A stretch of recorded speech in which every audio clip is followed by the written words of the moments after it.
If you are just getting started in wholesaling, this episode is for you. Today, we're going to unpack a lot of information regarding marketing. And one of my favorite parts of today's episode was consistency. Because without consistency, you're not going to be able to build the deal flow that you're looking for to get out of your 9-to-5 job. My name is David Letko. I actually co-host the podcast with Ryan. I built a marketing tool that's helped people close 10,000 deals in all 50 states over the last 8 years. And one of the number one reasons if somebody is not successful in starting a business, because it's hard. Starting a business has a lot of rewards, but it's hard, is they just have not got the confidence to continue doing the things that produce revenue. And oftentimes somebody says, hey, I quit. I'll say, can I take a look at your DealMachine account? And they'll have 10 properties in there. And, that's what they thought it took to get a deal, which is just not true. So in this episode, you're going to learn 5 tips from Sunflower Home Buyers. One of the co-owners, Kyle, they got to be doing 3 deals per month, making about $10,000 per deal at the time. So he talks about tips on making sure that you don't fall in the trap of just adding 10 properties, but you actually know what it takes and can commit because you've listened to somebody who's been there, done that, to doing what it takes to be successful. Ryan, who are you, by the way?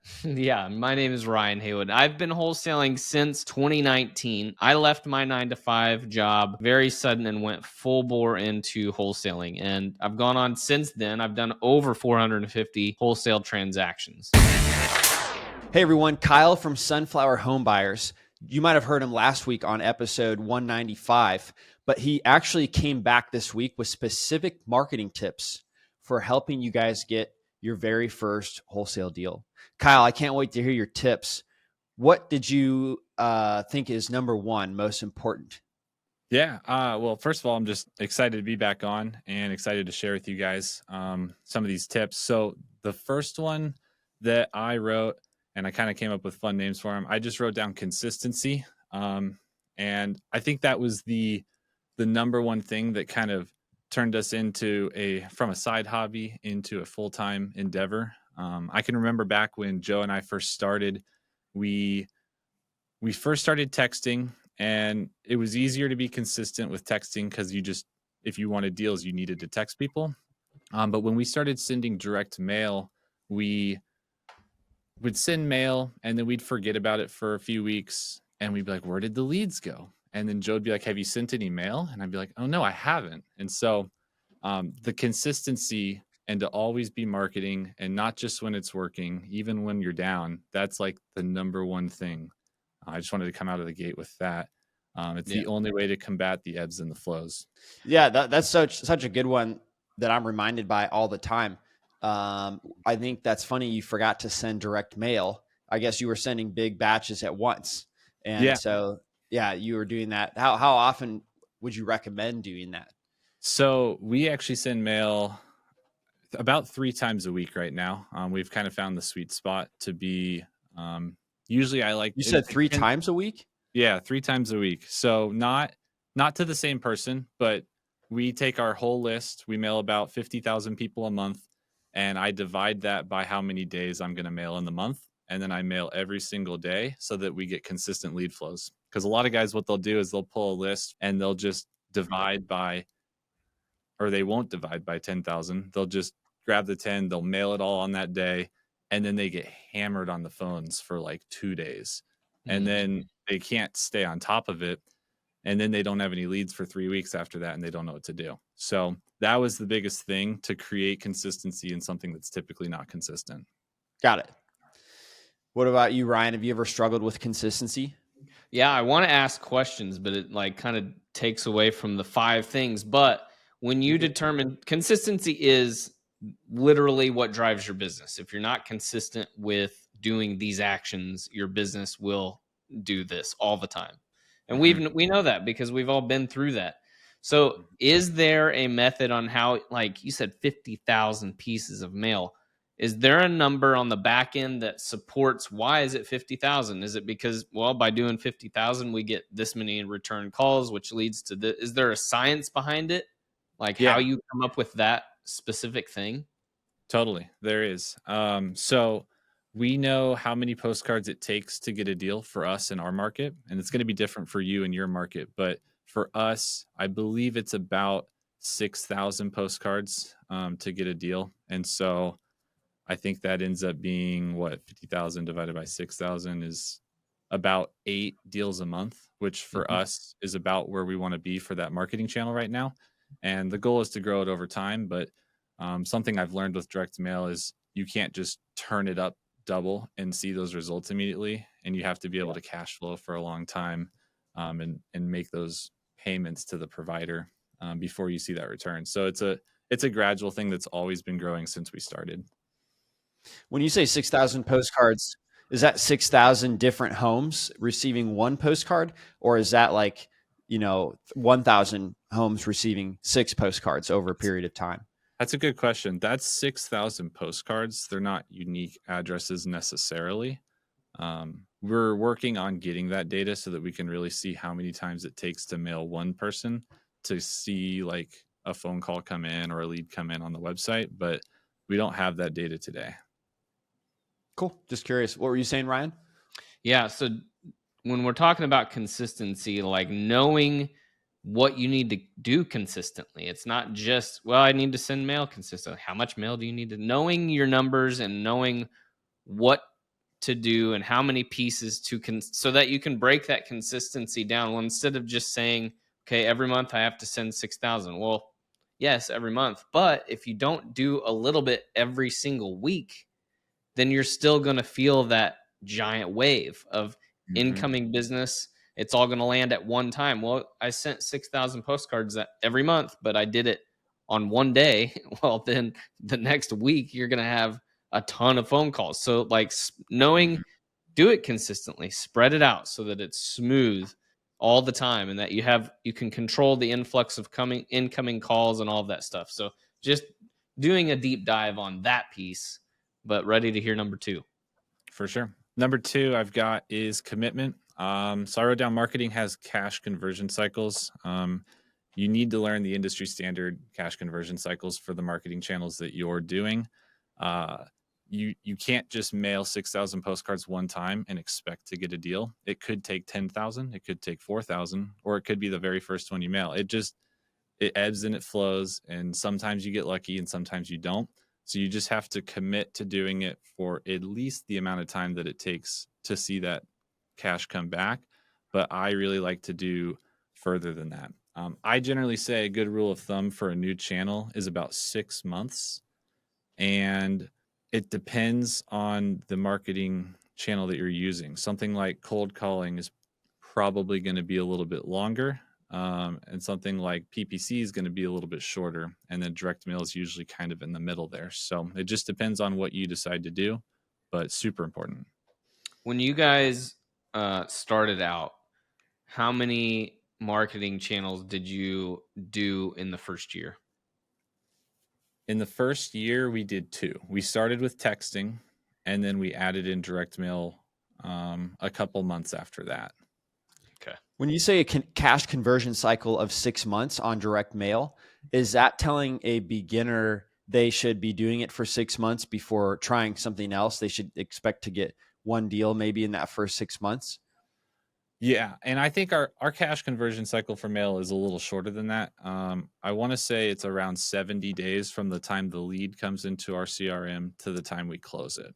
And so then you also have to factor in the time it takes from the mail going out till the time that they come into the CRM. That one's a lot harder to track. But typically for us, we send mail out. It takes about a week to get to them, and they're not always going to call that first time, but that kind of gives you an idea. So maybe 3 months-ish. Okay. How did you determine the cash conversion cycle was 6 months? So I guess when I said 6 months, I meant more that you should commit to doing it for that long in case it takes longer than the 3 months. So got it. Yeah, I agree. Is more the number. And especially because if you're a beginner, you're not going to be as skilled as you are, Kyle. So you might let a few things fall through. 100%. What are your conversion cycles for other new marketing methods? Or would you say any marketing method like that would be around 6 months? I would think that PPC is going to be shorter. We've been doing it. We started PPC in April. So that's kind of new to us, something that we hadn't done before. And we're still not happy with where we're at with it. We still have a lot to learn. And I would say we've made money but not a lot. And we're still working through it. And so what is it now? Almost September. So it hasn't even been quite 6 months yet. And so we're still committed, even though we're not seeing the progress that we want to see. So that's kind of where that number is coming from. I'm expecting at that 6-month point to have enough information to make a decision on if we want to keep doing it or if it doesn't work for our business specifically. Got it. Okay, cool. Ryan, what is your cash conversion cycle when you've added new marketing methods? Well, I don't know that I can answer that because we don't add marketing methods, but cash conversion cycle, we're like 45 days and we're only on direct mail. So got it. So, Kyle, what's the average price of your home in your market you guys do deals on? The average price that we're signing them at is probably around 100,000. Okay. We really like to sign them around like 80, and then but we'd also do up to 200.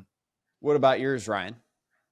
Significantly lower. Our average is probably like 35 is what we get them signed under contract for. And then the assignment price is usually teeter between 50 and 60.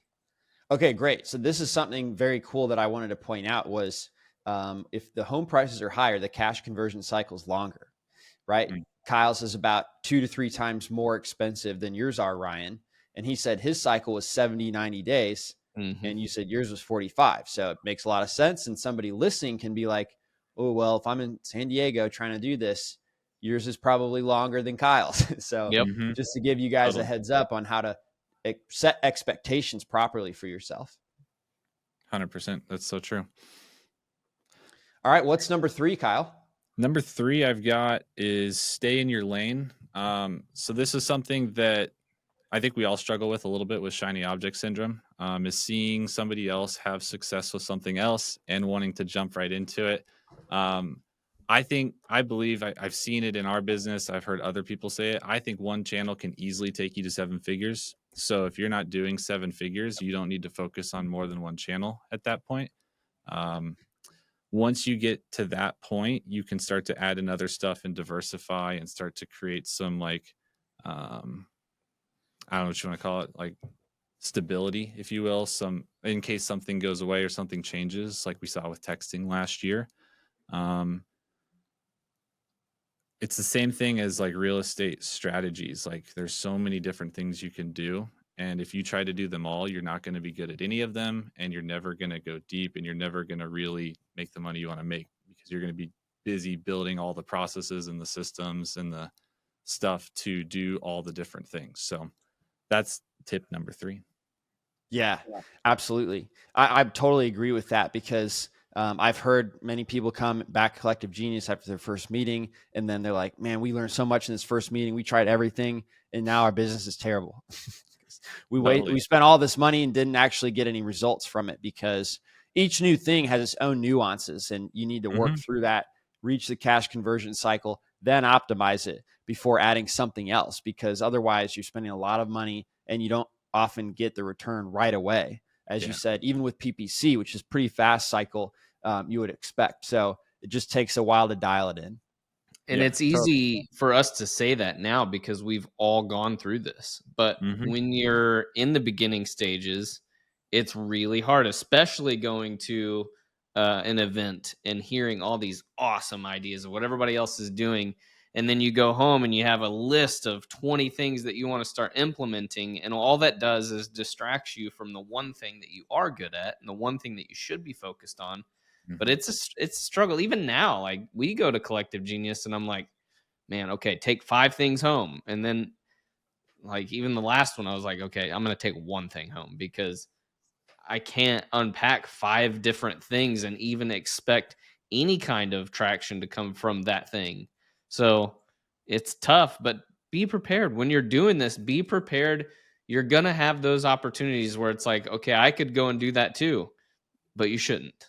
Keep it for something in the future. You're learning now, but stay focused on that one thing. I would add one caveat that when you're in the early stages, you don't exactly know what you want to do long term. And so I think it's important to do some experimenting, but you have to be careful to not teeter into that shiny object syndrome. But everything has good to it, and everything also has its sucky parts to it too. Every marketing channel has its downfalls and things that you won't like about it. There is no marketing channel out there that doesn't have something bad about it. True. Well said. What's your recommended marketing channel for a beginner? I think it kind of has two lanes you could go down. If you have the money and maybe you're coming from something else and you want to focus more on inbound, I do think direct mail is really solid. I think a lot of the people that we're marketing to are demographically, they're older and they are very receptive to direct mail still. I don't think that industry is going to go away for a very long time still. It's consistent, but it is expensive. And so I think an alternative to that, with the regulations, I would have said texting before, but now I'm leaning more cold calling. I think it gets you on the phones, practicing talking to sellers faster, and I think you learn the fastest that way. Yeah. Awesome. What's number 4 on your list, Kyle? Number 4, and we kind of touched on it earlier, but we'll go deeper now, is know your numbers. I think marketing is most effective when your decisions are data driven. As a software engineer myself, I prioritized tracking our data early on and made sure that our CRM and our database and everything was structured data so that we could report on it in the future when we got that smart. And now I'm really thanking myself for that decision early on to not just throw away everything. I still have 98% of all the lists we've ever pulled. So like I can go back and I can clean up data in the CRM and track down where stuff came from. It's been very impactful to not just go off of Joe's subjective decision making and to then put data behind it to support it, to then give us the confidence to go all in on things.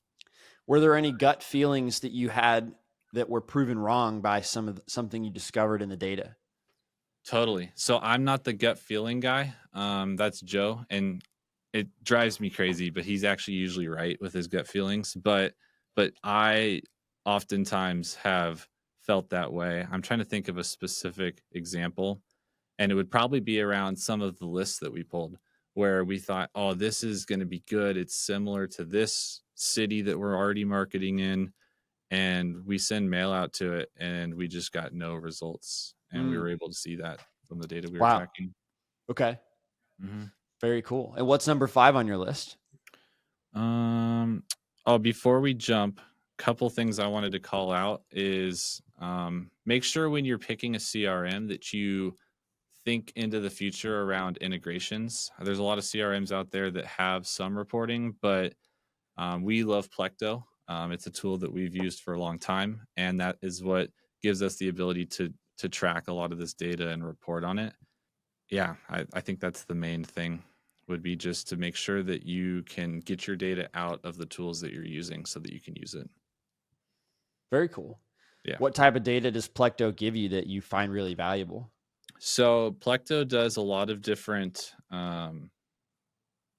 dashboard tools, I guess. So you've got different like charts and graphs and whatnot. So we can, I'm gonna use a big word, we can extrapolate the data over time and see like month over month. And then we can look at the trend data historically stacked on top of it. So you can see like 2024 month by month different numbers. And then you can compare that to 2023. So you can see how you're doing year over year.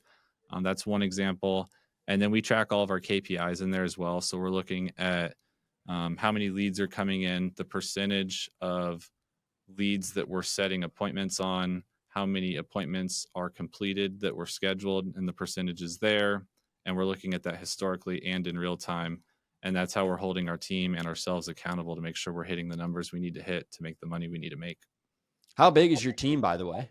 Our team is 8. It's about to be 9. We're working on hiring a second inside salesperson, but it's 8. And the sales side of that, there's 2 outside acquisition guys, 1, almost 2 inside sales people, a dispositions manager, and a transaction coordinator. And then Joe is the sales manager.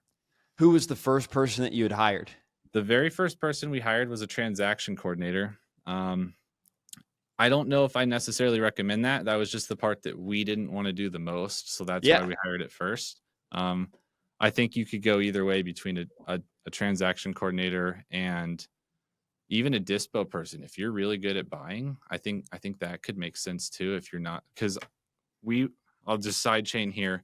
When we hired our dispo guy, we were averaging, I want to say $11,000 per assignment fee. And we brought him in and he increased that. Now we're averaging about $21,000 per assignment fee. So just right there, we doubled our revenue by having him. So I think that's almost more important than a TC or an acquisitions guy first, which is an interesting thing. I don't think a lot of people would go that direction. Okay, very interesting. I noticed you didn't say acquisitions manager. I know a lot of people want to do that because that's the hardest part and they don't want to do it. But the problem is it's the hardest, most strategic part. So how is it going to find somebody that's going to do it as good as you or good enough? That's kind of the whole reason the business hinges on as a wholesaler is getting a great deal. So I like that and find that what you guys did kind of tracks with what I've noticed works and doesn't work. So I was curious also at what point were you guys at revenue wise or deal wise before you made your first hire? So we had been together about 6 months and we were doing, I want to say we were doing about 3 or 4 deals a month. This was the summer of 2022. So market was super hot, like right before July. So we hired her, I want to say in like May, and like everything looked like it couldn't get better. Like things were selling like crazy. They were selling themselves and we hired her then. We didn't have much of a plan in place. I mean, we had reserves and stuff, but like there wasn't like a business pro forma at that time. But we hired her, and then 2 months later, we hired the acquisitions guy in July. And then what happened in July? The rates went crazy and things slowed down, and then we had to figure it out. But Got it. Wow, that's great. You're doing 3 deals a month, 6 months in. Which, to be fair, Joe had been wholesaling the year before, like on and off, and he had been a realtor for years, and so he had some background experience. But together as a team. Well, what's number 5 on your list, Kyle? So number 5 is go with the flow. Things change in marketing all the time. What worked in the past might not work again. That's true. That's why I think it's important to go deep on one channel in the beginning, but diversifying and then tracking that data across channels so you can see what's working at different times of the year and different years. So that way you can turn things up and turn things down is super important. It's something that we're focusing on right now because we're noticing with the market softening a little bit today in our market, we are not getting as many good quality leads as we want with our inbound strategies. And so we're looking into some more outreach strategies so that we can turn that up to kind of supplement and kind of fix those ebbs and flows, if you will. Got it. So one example that's kind of ebbed and flowed was I remember 2-3 years ago, texting was the greatest thing everyone discovered. And now it's kind of ebbing. Whereas like it's getting caught in a lot of spam filters, a lot of telecommunications companies don't want it. So even though it may be legal, they're filtering it out. So it just doesn't work as well. Yeah, which sucks because it was our highest ROI channel by far. I think we made like a 25x ROI on our ad spend. And that was like it was crazy. Like we wanted to make it work and it got so regulated that we just got out of it completely. Okay, great. That makes a lot of sense. And I know that people always say it does cycle. It may be cold calling, then it may be direct mail does really well. So that's really, really good. Kyle, give us what we want. Give us the people what we want with a bonus tip. I know you only said 5, but I know you've got one more in you. Yeah. So, I mean, we talked about so many good things here. And there's a lot that you want to jump in and do. And if you're like me, you're a little bit of a perfectionist. You want to get it all right at the beginning because you don't want to waste that money. But the best thing you can do is just start now and perfect later.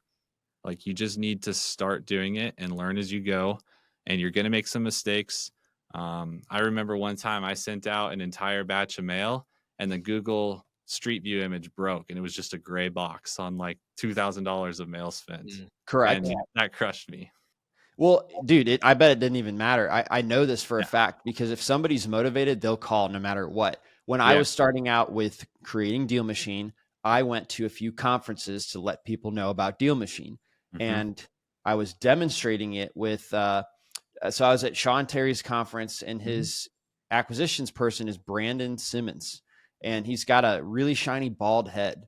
And we were inside the conference center, and I said, hey, look, this is how the app works. You take a photo of a house, and then it'll like send a piece of mail with that photo on it. And we selected a house nearby, but we took a photo of his bald head because we didn't have a house. We were inside of the conference center. Yeah. And that guy, whoever got that mailer, because we tagged a house nearby, he called me. He said, I need to sell my house. That's and when I awesome. looked him up in DealMachine, I could see what mail we sent to him. I couldn't believe it. It was the back of his bald head. And so I was like, this just tells me we always get very nuanced, and it just really doesn't matter. When somebody's really motivated, they're going to call you, right? So I thought that was so funny. Yeah, the most important thing is you get the mail piece or the ad or whatever in front of the right people. It doesn't matter how it looks or how perfected it is or what. You can always get better later. Well, thank you so much for the 5 tips plus a bonus, Kyle. Remind us where you are on social media.